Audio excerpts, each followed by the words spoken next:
Well, hello, everybody out there in Paleo land, all you Paleo FX freaks. We are going to talk a little bit about gut microbiome here, and this is going to be a fascinating talk. This is something that's near and dear to my heart. Very, very special topic for me, and a super interesting topic as well. And we're going to get you guys lined up to come to Paleo FX in April 26th through the 28th. We want everybody to be there because a couple of things. Number one, you're going to get to see this gentleman present at Paleo FX. I have Mr. Krishnan with me today. How you doing, Kiran? I'm great. Thank you so much for having me. Fabulous, fabulous. So Kiran is a research microbiologist who has spent the last 17 years at the University of Iowa, but he is no longer there. He has moved on to, can I say, greener pastures? Moved on to greener pastures. He is now with, he is a CSO, Chief Science Officer at Just Thrive, and Just Thrive will be an exhibitor at Paleo FX, which is very cool. So that is awesome as well, because their products are top of the line, and they're top of the line because this gentleman right here is in charge of all that. So, Kiran, welcome. Yes, thank you. Yeah, you got to have a super nerd involved in product development, or it's just not going to work out. And that's the flag I fly. Is that you, the super? Yes. Fly it proud, brother. Fly it proud. Exactly. Right. So, Kiran, we were talking just a little bit before we hit the go switch here, and let's get one thing straight right out of the gate. What is the difference between a prebiotic and a probiotic? Sure. Yeah. And very important question, because how you use them and why you use them would be different as well. And when you understand the differences, that becomes a little clear. So a probiotic is defined by the World Health Organization as a live microorganism when taken at adequate amounts, confers a health benefit to the host. So it has to be a live bacteria of some sort that has a dose response, meaning there's a clinical validation to X dosage gives you X health benefit. And so, all of these, all of the stuff that ends up being dead on the shelf or dying through the stomach, all of that doesn't really qualify by the definition of a probiotic. So you want to make sure that a probiotic is a live organism. It can get to the gut alive. And when it's there, it functions in a way that it confers a health benefit to the host. Now, a prebiotic is a food for bacteria. Of course, not only that with the probiotic, but with the bacteria in your gut. So your gut consists of 100 trillion organisms, up to 1,000 different species of bacteria. There's loads and loads of microbes in every square millimeter of your intestinal tract. All of those microbes feed off of something or the other. And depending on the type of food that you eat, you'll preferentially feed problematic bacteria versus good bacteria, depending on the habits that one chooses. A prebiotic is supposed to be a food that's designed to specifically feed certain groups of good bacteria. Now there are general prebiotics as well. There are ones that feed all types of bacteria, as good and bad, which you have to be careful about, because if you have too much bad bacteria already, you could exacerbate the problem. And there are certain prebiotics, which I call precision prebiotics, which are designed to feed certain groups of good bacteria only because of how complex those structures are. So prebiotic, food for the bacteria; probiotic, the bacteria itself. If you think of your gut as a garden, the prebiotic would be like the fertilizer, and the probiotic, an intelligent probiotic, would be like the gardener that goes in and fixes the garden. Excellent. And would you say that that over time the diversity of microbes in our guts has narrowed significantly? Very significantly, yeah. Which is a huge issue with our health and wellness and all. In fact, it's a big driver of chronic illness. One of the things that we've seen across the board in a decade's worth of microbiome research is diversity in the microbiome, the gut microbiome, is absolutely paramount to health. And one of the main ways of maintaining diversity is having diversity in your diet. Our ancestors, the hunter-gatherer foraging ancestors, ate 600 to 800 different types of foods annually in general. We eat maybe 15, 20 different types of foods, and that has a significant impact on our diversity. Now, the other thing is we're also inundated with antimicrobial compounds everywhere we go. I always joke that we are an organism that is really the term for the official term for it, if everyone wants to get super nerdy, is called a holobiome. A holobiome is a superorganism, which means it's an organism made up of thousands of other organisms that live in a collective, and together they have to work together to perpetuate the health and wellness of the collective, right? So we are a walking, talking rainforest, if you will. Right. We are controlled by microbes. We are saturated with microbes. And what we've done is taken this form and put it in a very antimicrobial world. Right. We couldn't have put ourselves in a worse situation. And so everything around us, the herbicides and pesticides, the chlorine in our drinking water, the fluoride in our drinking water, all of the stuff that off gases from our carpets and our paint, and that new smell in the car that we like to buy, all of that stuff has some sort of antimicrobial impact. So we are really shrinking the diversity of our inner rainforest, and that has significant consequences. And add to that fact that we're just clean phobic too, Yeah, right? So with absolutely. our kids, we're afraid to have our kids go out and roll in the dirt and play with the animals and get quote unquote dirty. Yep. All the way down to C-section births. Yep. Right. I mean, that happens. Absolutely. Yeah, we're missing. I mean, we're being born now, of course, in what we would consider a relatively sterile environment, which is a hospital. For 99.9% of the course of human evolution, babies were born and dropped in the dirt, if you will. And and then another really important feature of babies is every baby born, even today, has this tendency to put everything in their mouth, right? They sample the environment with their mouth. And there's a significant reason for that, is because it's important for them to get all of these microbes from the outside environment into their system early on, because those microbes train their immune system. They help develop the immune system in the gut, which makes up 80% of your immune system, your immune tissue in your body. And then of course, we negate breastfeeding. Mm-hmm. Breast milk contains about 600 different species of bacteria in it.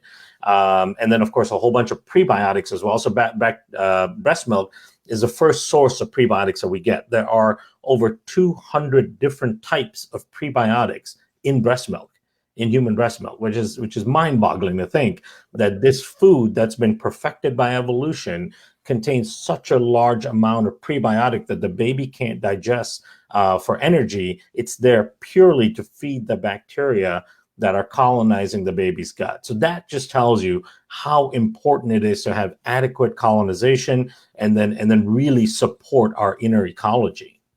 Right. And to think that absent of all that we're still doing as good as we do, which, I mean, considering all that, we're still doing pretty good, but we could do much, much, much better. I just think it's a testament to the human's ability to survive even under those circumstances where it's way behind the 8 ball. Yeah. Right. Absolutely. It really speaks to how amazingly well we have created this form that we exist in through the course of evolution. It's an amazingly resilient form.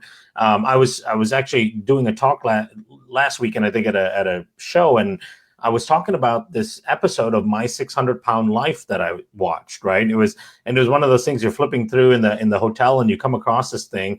And that particular episode was a guy who was 27 years old, I believe, and he was 1,000 pounds. Wow. Right? 1,000-pound human being. And I mean, it was just a mass of tissue with a head popping out of it. And what was amazing about it to me was that he was over 800 pounds overweight, and still his heart was still beating. His gut was still digesting food for him. His immune system was still working. All of these things that he has absolutely worked against for the last 2 decades are still functioning for him.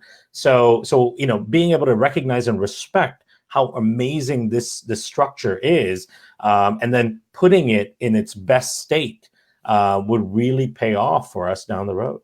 Right. And toward the philosophical point of this, really, who is driving the ship, right? Mm-hmm. When you think about, I mean, we just feel like we're in control of everything, and that's not the case. No. I mean, even to food cravings, Yeah. right? So you can, so yes, environment matters. Yes, um, all of these things matter, but the signal that you get from your gut matters as well. Just the craving for sugar, and correct me if I'm wrong, if a certain gut microbiome, a certain gut bug is present, it requires sugar to live, and so it's going to force you to have that craving for that substance. Absolutely. Yeah. There was an article a long time ago. This is maybe 6, 7 years ago that was titled "My Bacteria Made Me Eat a Cupcake." And it's absolutely true. Virtually every neurotransmitter and hormone that our endocrine system, our central nervous system can produce are also produced by bacteria in the gut, and not just bacteria, fungus, protozoa, all of these other living organisms that exist in our digestive system. So everything from causing cravings, like you said, the sugar cravings, because that's what they want to eat, to mood disorders. Right. Vast majority of serotonin, about 90% of the serotonin in your body is made in your gut. Right. Vast majority of dopamine, which affects the reward centers of your body, that's made in the gut. Testosterone is made in the gut. Estrogen is made and metabolized in the gut.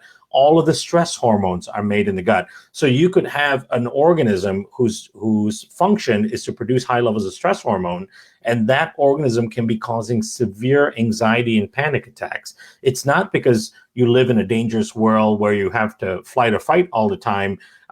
It's because you have an overgrowth of one single bacteria. A good example of that is Campylobacteria. Campylobacter is a common foodborne pathogen, which comes on contaminated poultry. And one of the main side effects of having Campylobacter infection is severe and unexplained anxiety, because it can sit there and actually produce these stress hormones for you at a very high level. And so yeah, absolutely. So the gut and the brain are very intimately connected. In fact, the gut is often called the second brain. It's really the other brain. It's in many ways not second to our brain at all. And it's a two-way street, meaning the brain can influence the gut, but the gut also directly influences the brain, which is completely outside of our control, outside of what we end up putting in our gut. And so yeah, it's a really interesting, a little bit scary and intimate connection, because it does a couple of things. Number one, it helps us understand why we have this epidemic of mood disorders and cognitive disorders. Why is anxiety, depression, all of those things so prevalent these days, when really we have a lot of access to things that you would think would make us happy as a species, right? And then number two, if we understand where it comes from, we can actually fix it. Without having to go on the antidepressants and the anti-anxiety meds, or self-medicating in many different ways that people do. There is hope that we can significantly alter our outlook on life, the way we respond to the world around us, just by changing our ecology. Right. So what does the dosing look like for the Just Thrive products? How would one, do you start with a certain dose and kind of feel it out after a couple of weeks and adjust as necessary? Is that the basic protocol? Yeah, so the full dose is just 1 cap a day. It's as simple as can be. The CFU count, which is what a lot of people have heard of when it comes to probiotics, is about 3 billion, and that sounds really low when what we've been thought of with probiotics is that you need tens or hundreds of billions. Right. But as it turns out, with probiotics, it's not the quantity at all, it's the quality of the strains. Right. It depends on what those strains can do. If you've got 3 billion and they're surviving through the gastric system 100%, and they have the capability of affecting change in the microbiome, you're going to have a really, really effective product. And even though the dose is just 1 cap a day, we do recommend people in the first week just go with about a half a dose. And you can just pull the capsule apart, sprinkle about half the powder in any kind of food or drink. It doesn't have to be refrigerated. They're not sensitive. We've even baked with them in cookies, and they're totally fine. So that first week, just start with about a half a cap, and then after that, bump yourself up to a full cap. And the only reason we tell them to start slower is because these bugs, what they do is they go in, they seek out overgrown pathogenic bacteria, and they can actually bring down the growth of those bacteria. Right. And during that process, some people can experience some die-off. Right. And that die-off may be cramping, loose stool, just some discomfort. And when you taper the dose up that way, it really negates a lot of that feeling. Right. Kind of changing subjects really, really quick. What do you think of the fecal transplants? Yeah, very interesting. So fecal transplants can be useful in a couple of instances. But one of the first things I do, and even though I'm trained as a microbiologist, I'm a closeted evolutionary biologist, right? Everything I look at in terms of therapy and all that, I try to see, did our ancestors do something similar? And I've never seen a cave painting where one caveman is putting poop from him into another caveman's butt. So, until that time that we find a specific painting, it's probably not a very natural process to go through, right? So there are some dangers with it. The biggest danger is donor selection. So much is carried on the microbiome. Your outlook on life is carried on the microbiome, your metabolism, your risk for cancers, your risk for all types of chronic diseases, including Alzheimer's, Parkinson's. All of those things are carried on the microbiome. So you could have somebody that you think is a healthy donor at the moment because they don't have those defined diseases, but the risk for those diseases could be carried on their microbiome. So that donor selection process is really, really tricky. And the other thing is it doesn't really resolve issues that are going on in the small bowel. It's really for the distal part of the large colon. It does work 98% of the time if you have severe recurrent C. diff infections, but that's really the only thing that has been proven over and over again to be really effective. So would I ever do it? Probably not. But if I've had 10 bouts of infectious C. diff and everything else is getting destroyed because of that, I may consider it. Outside of that, I wouldn't. And again, there's a lot of dangers with it. And with the microbiome, we don't even know what we don't know. We are scratching the surface, right? And so until we really have a better understanding of how all these microbes affect us, it's a really tricky and precarious thing to take trillions of organisms from another person and put it into your system. Right. And even if you could wave a wand and give someone a perfect microbiome situation and then drop them in our current living situation, right? How long does that last, right? I mean, it's exactly it's weeks. I mean, the microbiome reshifts. So one of the things we see, and I've worked with a couple of fecal transplant clinics, one of the things you see is that even in the cases where people do, this is what they want a fecal transplant to resolve, let's say the C. diff or whatever the other issue is, ulcerative colitis. It takes 6, 7, 8 transplants for it to actually take, because your body doesn't recognize those as your own organisms. There's this really intimate relationship between your immune system, which is all in your gut, or 80% of it is in your gut, and then all the microbes that live in your immune system. And the moment you bring in a trillion other bacteria in there that your immune system doesn't recognize, it's going to start to reject it and kick it out. And so what they show with the fecal transplants is it takes 6, 7 times to do it before the microbiome actually remains more firm. But the recipient's microbiome and immune system keep kicking it out. Right. It's just a very, very interesting area of study. I know you've seen the mouse studies where a formerly obese mouse has been, treated with the gut microbiome of a lean mouse, and it changes quickly. But yeah, I think the environment that mouse is placed in is going to play a huge factor in the long term. It is, and those are very controlled settings. Right. It's a great way of illustrating the impact a microbiome can have on the physiological outcome. But yeah, translating that to an actual living, breathing human is a whole other ballgame. Right. So let's talk about what you're going to be talking about at Paleo FX. What's your talk going to be?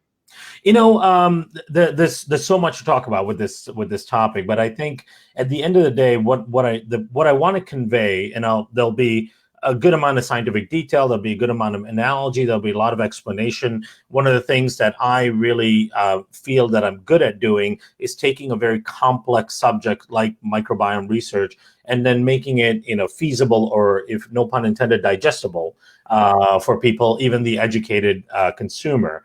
And we know Paleo FX has really great educated crowd that shows up.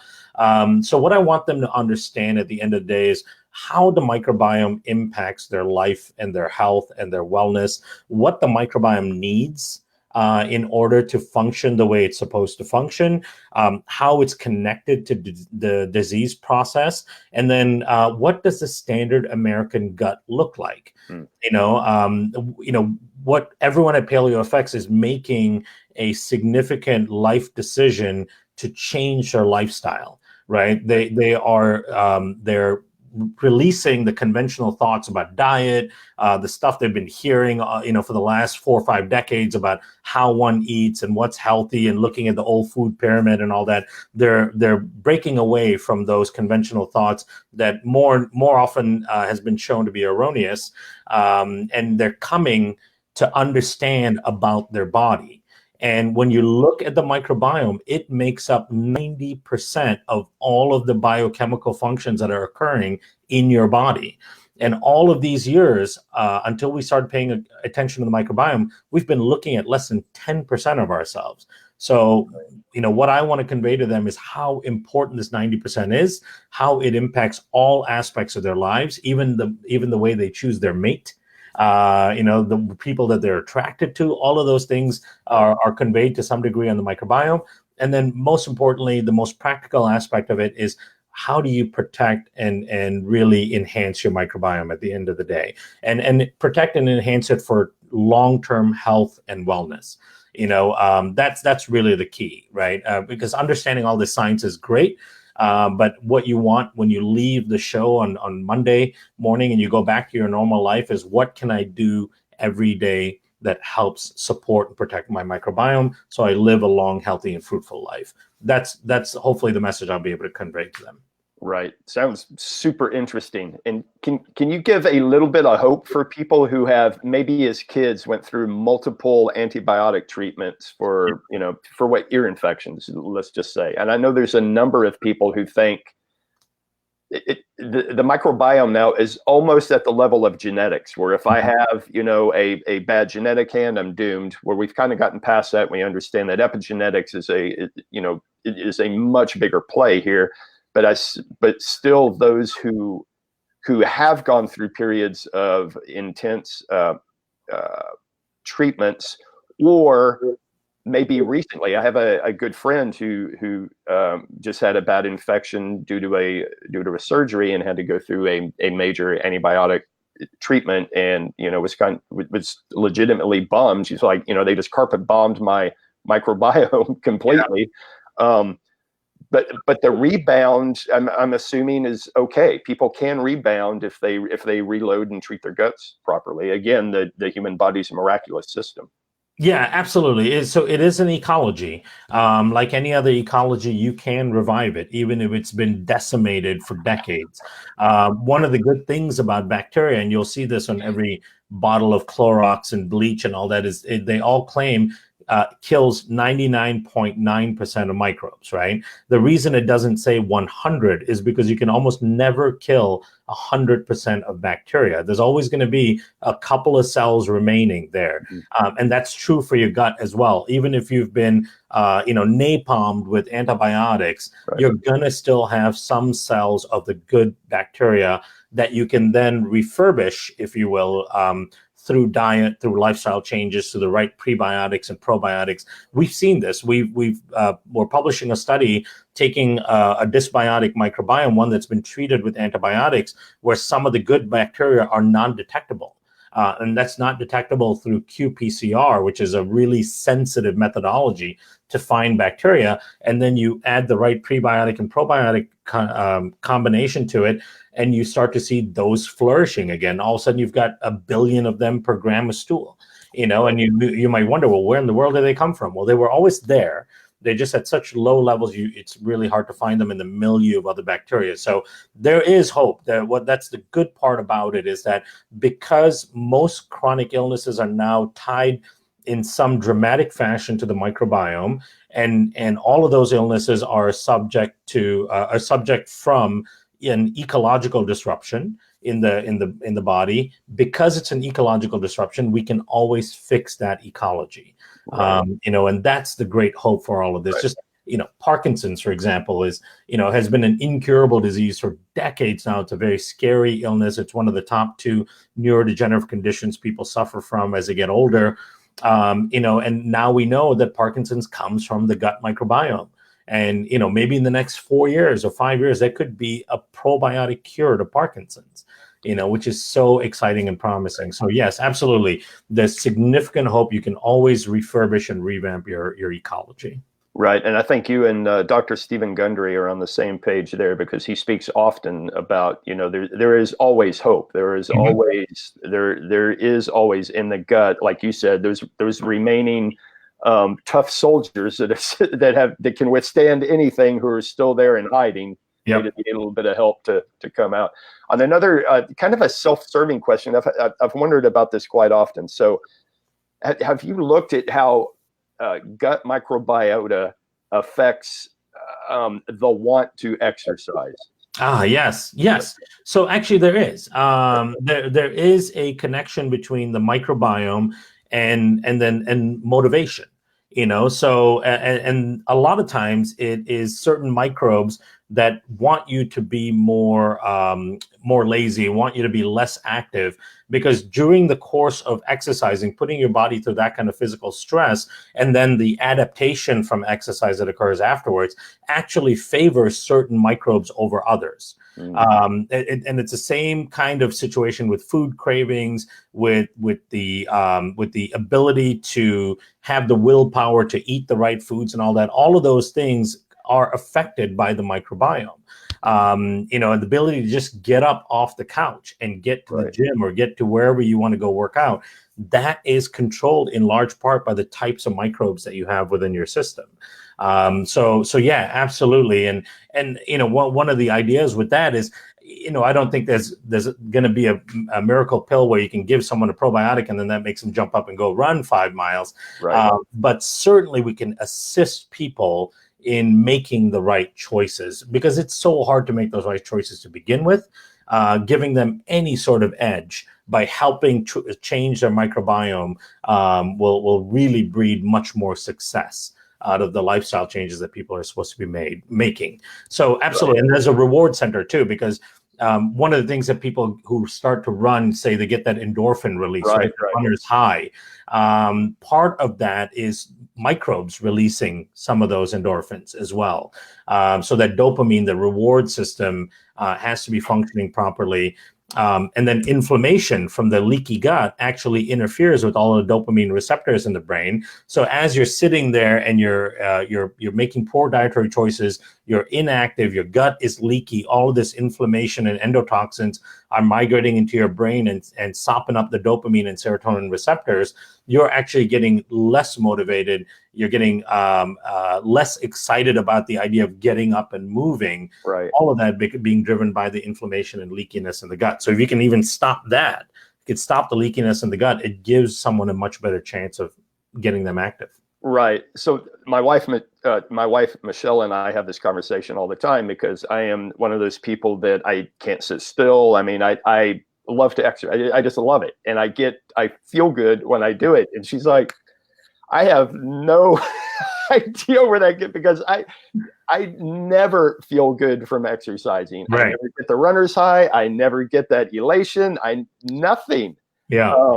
And so we have this conversation all the time. I'm like, well, I don't know where it comes from. I just know how it feels. Right. So it has nothing to do with my my personal motivation has everything to do with my gut. So yeah, I mean, if you think from an evolutionary standpoint, again, being a closeted evolutionary biologist, our microbes sitting there, a trillion or so of them in your gut, they want you to feed them, right? Right. And our ancestors did not exercise for fun. They actually had to be motivated to get out there and chase something down or forage and gather. And the microbiome, who needs them to do that, had to create motivation for them to do it. And so that the bacteria can actually provide you with the motivation to get out there, be active, turn on the the adrenaline and all of the things that you need for your muscles to start firing in order to be able to go out and be active. We can translate that into recreational exercise now because we don't have to work that hard to find food anymore. But that's where that evolutionary connection comes from. Right. We joke all the time. So she has the actin-3 SNP that would predispose her to being an explosive sprint athlete. Right. And I tell her all the time, I'm like, because I don't. Right. And Right. I was like, that's such a waste of a genetic gift. Well, by that same token, with that SNP, then her body's really designed to go really fast for a short period of time and then rest a lot. Right. But she's like, I don't even want to go fast for a short period of time. she's really encompassed that resting part of right. Yeah, so that's funny.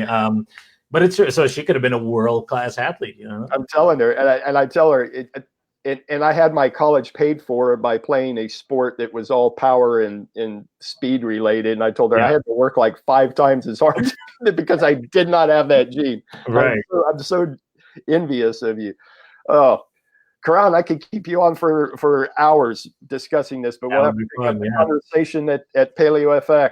Yeah, I'm looking forward to it. It's such a fantastic show. Congratulations to you guys for building that whole ecosystem. I think before we got on, I was telling you that I came to the second one that you guys had. This was almost 7 years ago now.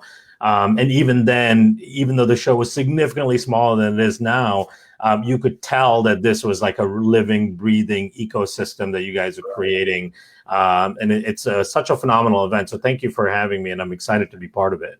Absolutely. And the show itself is just a reflection of the movement itself and of the work of the very, very hard work of people like yourself that are able to support it. And all we are is a mirror and a platform. Yeah, so it's awesome. Thank you for doing the good work. Yeah, absolutely. My pleasure. And I look forward to seeing you soon. Absolutely. Kiran, I'll see you at Paleo FX. Everybody out there in Paleo FX land, make sure you get your tickets because we are selling out fast and you want to be able to make travel plans to get down here in Austin. I'm just going to say the weather here in Austin right now is spectacular. I was just out on a bike ride earlier today. It's fabulous. So, Kiran, thank you very much for coming on today, and we'll talk again soon. See you soon. Bye-bye.